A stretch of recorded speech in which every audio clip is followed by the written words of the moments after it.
welcome back to my YouTube channel. Thank you so much guys for tuning into this channel. I'm here to update you of what is going to happen on Scandal from the 20th to the 24th of April 2020. Monday, Conrad Thembeka has to make a life-changing decision. Lindiwe is convinced that new suspicions are unfounded. Lily Ju spills the beans about a man's behavior. On Tuesday, caught with her pants down, Thembeka issues Romeo with a challenge. Neo puts Sheila to the test and she thinks she has passed. Amo and Lily Juicy have vastly different opinions about line crossing.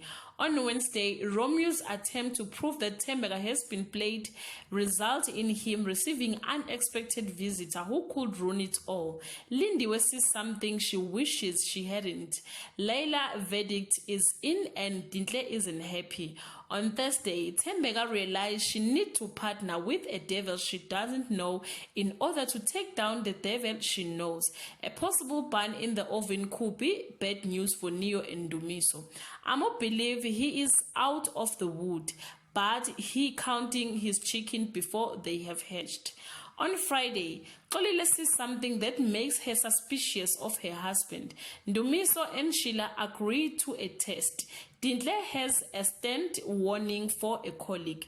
Guys, this is all I have for today. You can leave your comment below and share your thoughts. Till we meet again. I love you so much, guys. Bye.